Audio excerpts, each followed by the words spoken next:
Back. Welcome back. Welcome back. Welcome back. Welcome, welcome. How are y'all doing today on this beautiful, beautiful, beautiful Tuesday? On a Tuesday. Welcome, welcome, welcome back to Noon, to Nick at Noon. Um, Let me know if y'all can hear me okay. Throw some screen, drop something in the chat. Let me know that y'all can hear me okay. Before we jump into today's topic, which we are going to be digging into why your 9 to 5 is your biggest business asset, I am going to encourage you to go get your notebooks and your pens, pop open a note on your device, your iPhone, your tablet, whatever it is that you take notes on, because I am going to be getting into the nitty gritty today. Are y'all ready? Can y'all hear me okay? All right. I don't see any notes over on Instagram or YouTube about the sound. So we're just going to jump right into it. Like I said, make sure that you have your notebooks and your pens or whatever it is that you take notes on, because we are going to be getting into it today. Because the job you've been doing for years is already a coaching business. You just haven't been looking at it that way. Most women who come to me through Her Income Edit think they need to figure out what to build from scratch. They feel like they need to spend weeks, sometimes months, trying to come up with an idea. They browse other coaches' websites, they hop in on other coaches' lives and try to see what they're doing on social media. They take personality tests, they make lists of things they're passionate about, and then they end up right in the exact place that they started, and that is stuck because they were looking for something new when everything they needed was already sitting inside what they do every day. It's already inside what you do every day. If you are feeling what I'm saying right now, show me some love in the chat, throw some hearts up on the screen if you're on Instagram, because that is exactly what we're talking about today. Your 9 to 5, it is not your obstacle. And I'm going to say that again. And I want you to personalize this thing. I want you to write it down and say, my 9 to 5 is not my obstacle. Your 9 to 5 is not your obstacle. Your 9 to 5 is your inventory. Welcome back to Nick at Noon. My name is Nick Scott, and I help women use their existing skills to build sustainable online coaching businesses on the side. And today is Strategy Tuesday. Every Tuesday, I am going to get into the business of building your business. I'm going to be digging into the thinking, the positioning, the decisions, all the things that move the needle in your online business. And today, I want to give you a completely different lens for looking at the career you've already built. Because here's the thing, I have watched far too many professional women walk away from a decade of skills because they thought they had to start over. And the fact of the matter is, you don't. You don't have to start over. And I am going to be talking about why. And there's a reason professional women struggle to identify their most valuable skills. And it's not because the skills aren't there, it's because of how we were taught to categorize those skills. From the time we entered the workforce, and for me, I entered in my early 20s. I am now in my late 40s, so you go ahead and do the math. But from the time that we entered the workforce, we learned to describe what we do in the language of job descriptions: project management, budget oversight, stakeholder communication, curriculum development, patient advocacy, program coordination. The list goes on and on and on. And these are real skills. These are real skills, but they're written in the language of employment. They're written in the language of employment because they describe what you do inside of a system for a system and in service of someone else's goals, not your own. And when you try to translate that into a coaching business, it doesn't land the way it should. Why? Because your future clients aren't searching for stakeholder communication when they're searching. They're searching for help with the problem that those particular skills solves. Does that make sense? They're not out here searching for the employer job description jargon when they're stuck. They're actually searching for help for the problem that those particular skills solve. So that is one of the shifts that I want you to make today. I want you to stop thinking about your skills as job functions. I want you to start thinking about them as solutions. Start thinking about them as solutions because every skill you've spent years developing inside your career exists because it solves a problem. If the skills that you have developed inside your career didn't exist because it solves a problem, you wouldn't have a job. And the fact of the matter is, where there are problems, there are people that are willing to pay someone to help them solve those problems. And that is the whole foundation of a coaching business. The foundation of a coaching business is not a new idea. It is not some passion that you haven't discovered yet. It lives in the skills that you've already built, but it's translated into the language of the people who need it most. It's translated into the language of the people who need it most. So let me reframe something that most women get completely backwards. A lot of women that I talk to, they see their job as the thing that they're trying to escape, the thing that's holding them back. And I get it. I totally understand it because when you're building something for yourself, your job can start to feel like it is the obstacle. It is the obstacle. Your job, it takes your time, it takes your energy. And on the hard days, your job is the thing that can feel like it's standing between you and the life that you're really trying to build. But I want you to consider a different perspective on this one. Your job has been paying you to develop skills that the market will pay for again and again and again and again and again. And I want you to think about that. I really want you to think about that one. Because every year that you've been employed, every year that I have been employed, someone has been investing in your professional development. Think about that. Every year that you have had a job, someone, and that's someone being your employer, they've been investing in your development. Every project you've managed, every team you've led, every system you've built, every client you've served, all of that has been adding to an inventory of knowledge and experience that belongs only to you. It belongs only to you. Your employer, they don't own your skills, and they certainly didn't buy your skills. And when you leave your employer, you take all of that with you. And that's not nothing. That's years of paid education in whatever it is that you became excellent at.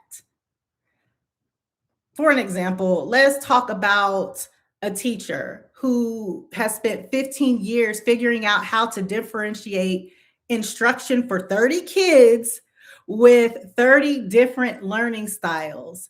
She didn't just gain teaching experience in those 15 years. She gained skills in individualized learning, behavior management. She gained skills in parent communication, navigating bureaucratic systems, And all of that translates into coaching opportunities that go far beyond the classroom that she was teaching in. Are y'all feeling me? Let's talk about the nurse who spent a decade in emergency care. She didn't just gain clinical experience, y'all. She developed crisis management skills. She developed the ability to communicate complex information under pressure. She developed a deep understanding of how to help people make decisions when they're scared and when they're overwhelmed. Those are extraordinarily transferable skills. How about the HR director? The HR director who spent years navigating workplace conflict, building culture, and managing transitions, she didn't just get corporate experience. She built an entire framework for helping people through some of the most stressful professional situations they'll ever face. And none of these women in these examples need to start from scratch. They need to start from recognition. They need to start from recognition. Recognition that what they've been doing all along has real market value that extends far beyond the walls of their current employer. So then I guess the question some of you might be thinking is, how do you figure out which one of these skills has the most income potential right now? Well, good thing that you asked, because I'm going to help you figure that out.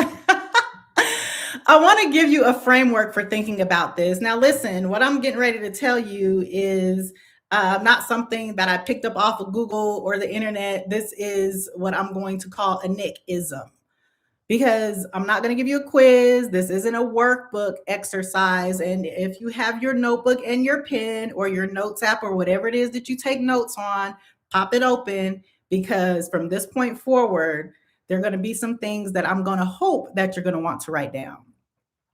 So, what I'm going to give you right now is just a way of looking at what you already know and how you can start to see it differently. So, there are three categories of skills that professional women consistently undervalue.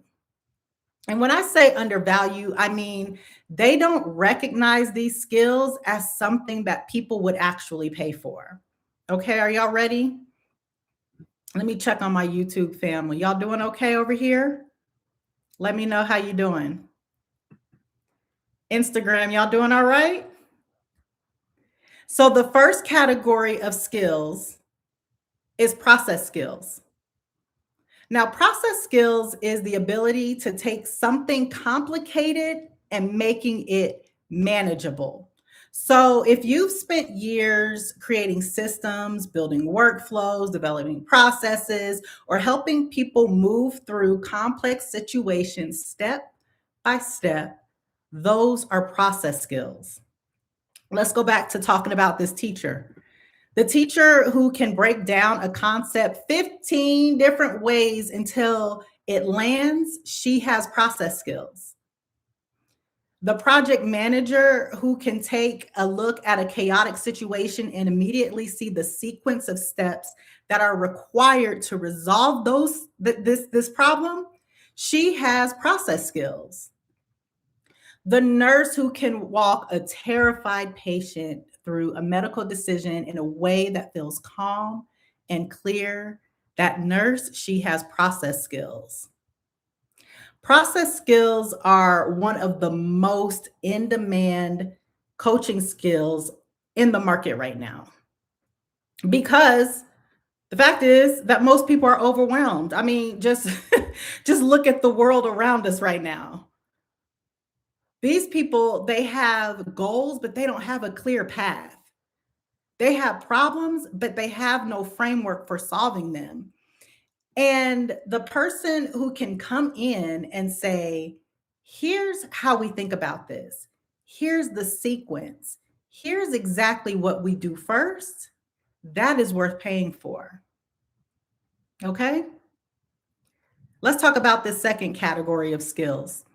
The second category of skills that professional women consistently undervalue is navigational skills. What are navigational skills, Nick? Glad you asked.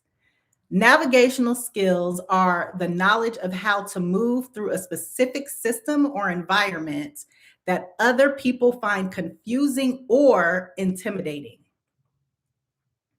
Now let's talk about some examples. So this is the woman who knows how to navigate the healthcare system, the educational system, the legal system, the nonprofit funding world, the corporate ladder, the government procurement process. Whatever system you've spent years operating inside of, you've built a mental map that most women don't have. Let me say that again and personalize this thing. Whatever system I've spent years operating inside of, I have built a mental map that most women do not have. And here's the deal: people pay real money for someone who can help them navigate a system they don't understand. Think about how much people spend on lawyers, financial advisors, and consultants. They're not always just paying for the answers. They're often paying for guidance through a system that feels foreign and overwhelming. And so, your insider knowledge of the systems you've spent years inside is worth more than you've ever been paid for. And then the third category of skills that professional women consistently undervalue is relational skills. Relational skills is the ability to work with people. And I'm not talking about just being nice. I'm not talking about just being nice, okay? But what I'm really talking about is being able to understand human behavior, manage difficult dynamics, build trust, communicate across different personality types, lead without authority, being an actual influencer in your everyday life, and navigate the emotional complexity of working with other human beings. That is what I'm talking about when I'm talking about relational skills. And the thing about relational skills is this is often the most undervalued category because it feels soft. It doesn't show up on a resume the same way that technical skills do, but it is consistently one of the highest value skills in the coaching market, hands down. I'm talking about leadership coaching, communication coaching, conflict resolution coaching, team dynamics consulting. These are real high paying niches built entirely on relational skills. Are y'all following me? Are y'all still with me on YouTube? You still with me on Instagram? Let me know in the chat. Are you still here? And here's the thing: the women who have spent years inside their careers often don't even realize they have these relational skills because it feels like the job, part of the job that they're naturally good at. You know, it feels like the thing that they're naturally good at. Natural ease is not the same as low value. Just because it comes naturally to you, it doesn't mean that it's not valuable. The thing that feels easy to you is sometimes the thing that feels most impossible for someone else. I named them earlier: leadership, communication, those things that feel easy and natural for you. Those are often the things that feel impossible for someone else. And here's what makes relational skills even more powerful: when your professional skills intersect with something personal, like a health journey, a life transition, or a lived experience, that combination right there, that becomes something nobody else can replicate. That intersection of where your professional skills combines with something personal, that is something that nobody else can replicate. Your professional skills give you the framework, but your personal experience It gives you the credibility that goes deeper than any credential. And that gap is where your coaching business lies. Most women will look at their career history like a timeline. Job number one, job number two, job number three, title progression from here to there. But what I want you to start to see instead when you look at your resume, when you look at your job history, I want you to see a pattern instead. Because the same core capabilities tend to show up across every role that you've had, every industry you've been in, every employer that you've worked with. The teacher who moved into curriculum development and then school administration, she didn't just change jobs.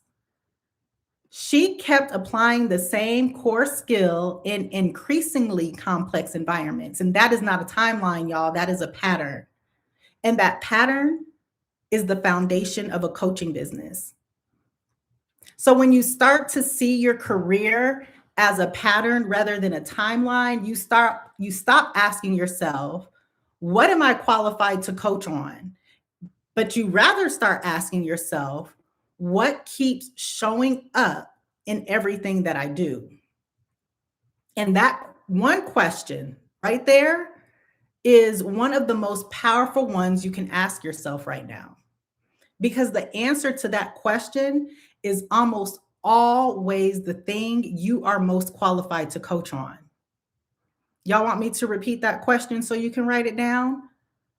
That question is, what is it that keeps showing up in everything I do? Because the answer to that question is almost always the thing that you're most qualified to coach on. And it's also usually the thing you've been giving away for free your entire career. And I told you yesterday that I wanted to give you an exercise that you can do in under 20 minutes. And I want to give that to you right now. And let's be clear, me going live on Monday through Friday at noon is not so I can give you the whole meal. The whole meal, you can find that within my programs and my offers and the things that I sell. But I do want to give you enough to get you started, because I do want these to be valuable conversations and making the most use of your time each time that you spend it with me. So again, that little hesitation, that little pause, that was so to make sure that you have your notebook open, your pen ready, your phone app, whatever it is that you take notes on, okay? Because I want to give you 3 questions and I want you to write them down. The very first question is, what do people at work come to you for that they don't go to anyone else for? Not your job title.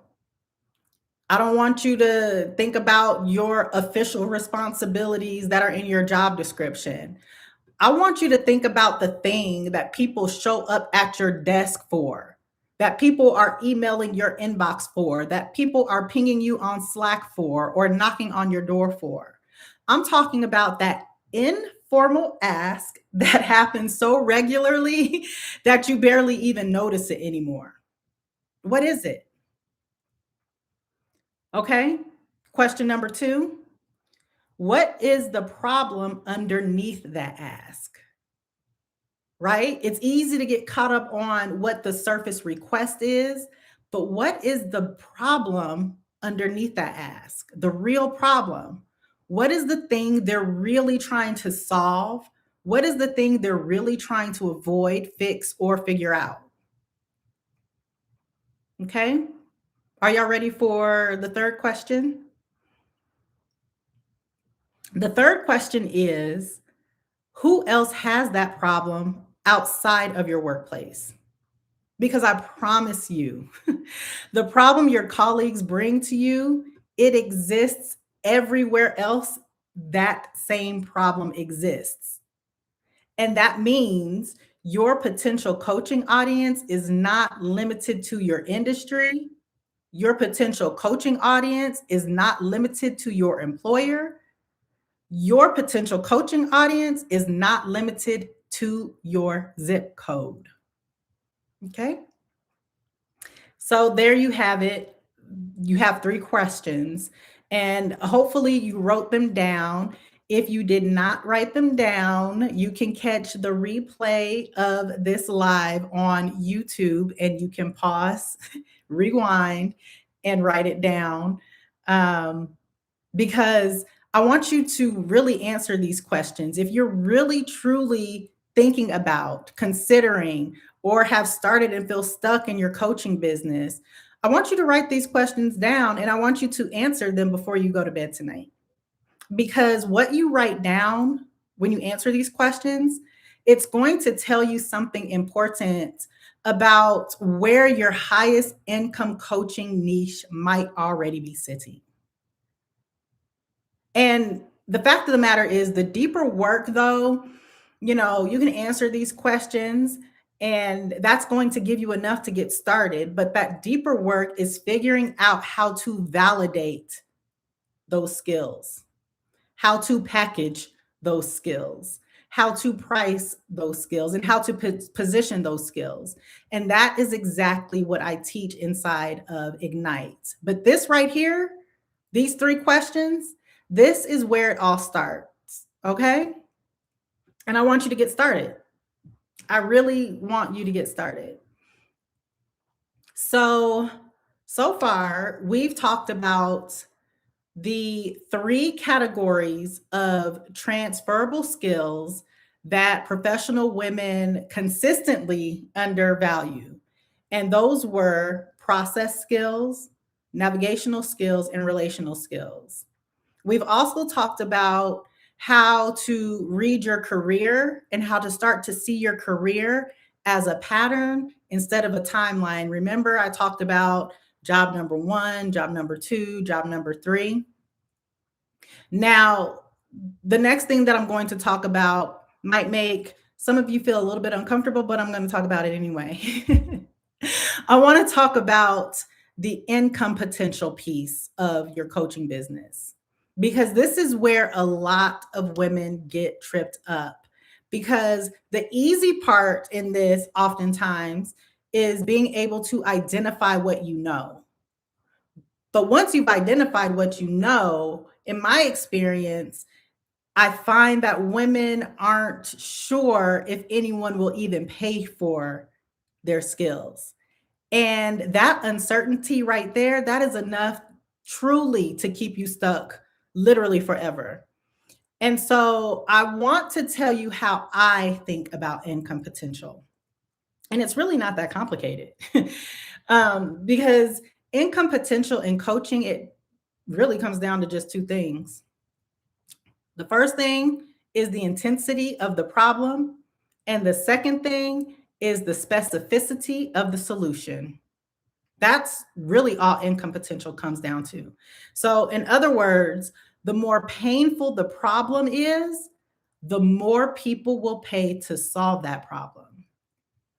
The more specific your solution is, the easier it is to market and sell that solution. Does that make sense? So, when you're looking at your skills and you're trying to assess its income potential, ask yourself two questions. The very first question is, how much does this problem cost the person who has it? The first question is, how much does this problem cost the person who has it? And not necessarily in dollars, although sometimes that is the answer, right? It cost this person $10,000. Sometimes that's the answer. But I want you to think about it a little deeper than that. I want you to think about it. What does it cost them in time? What does it cost them in stress? What does it cost them in missed opportunities, failed attempts, sleepless nights? Because if the problem is costing people something significant, your skills have income potential. Are y'all feeling me on Instagram? Feeling me on YouTube? If the problem you solve is costing people something significant, your skills have income potential. The second question is, are you one of the few people who knows how to solve this problem in this specific context for this specific person? Because the more specific you can get, the higher your income potential, not because specificity limits your audience. Let me say that again. The more specific you can get, the higher your income potential. And it is not because specificity limits your audience. It's because specificity makes you the obvious choice instead of one of many options. So let's go back to the teacher. We've been talking about her the whole time. So the teacher who coaches teachers on classroom management, she's helpful. Sure, she's helpful. But what about the teacher who coaches first year teachers in under resourced schools on building behavior systems without administrative support? She is the obvious choice for a very specific, very painful problem. Do you see the difference there? I'm going to give you another example. Let's talk about this HR professional, okay? So let's talk about the HR professional who coaches on workplace communication. She's valuable, right? Workplace communication is super important. So the HR professional who decides that she's going to go into her coaching business and coach on workplace communication, she's valuable. Like, we need her.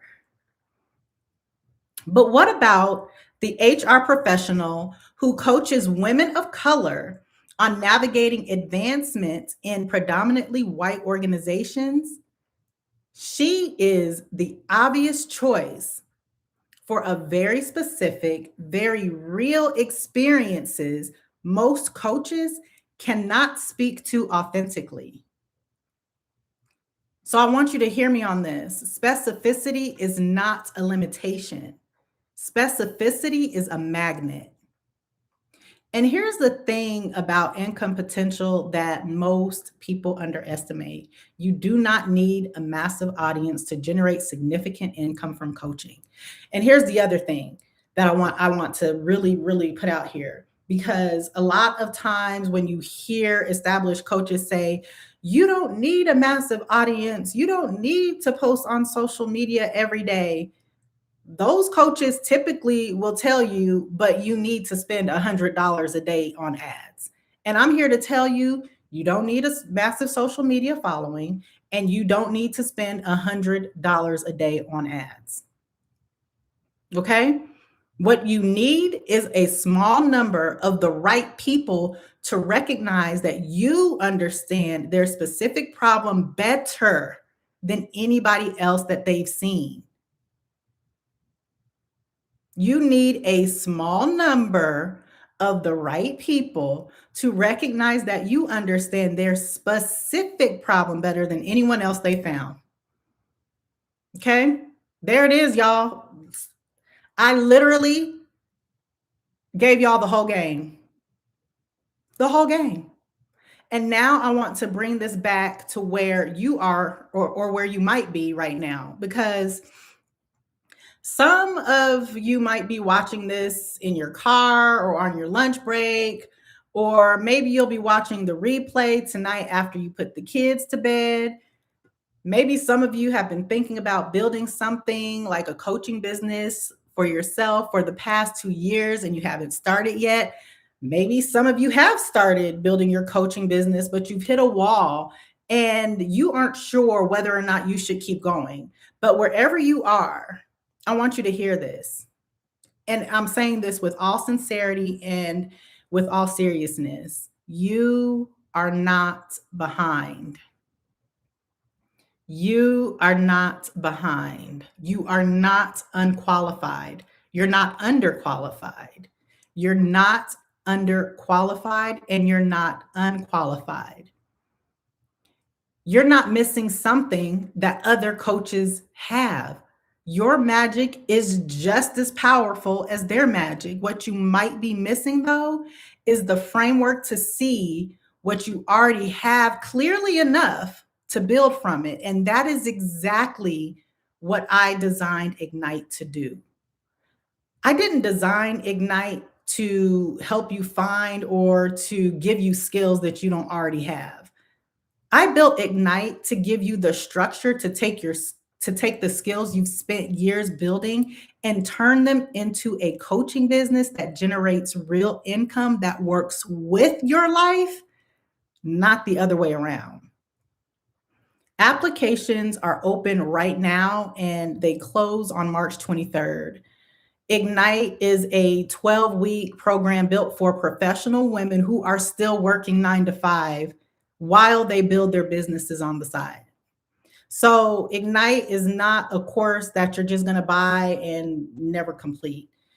This is a program that you show up for. Like, step by step. Remember earlier in this conversation, we were talking about systems? Ignite is a system. It is a program that you show up for. And by the end of the 12 weeks, you won't just have the clarity about what you're building, you will have built it. Like you will have built something by the end of Ignite.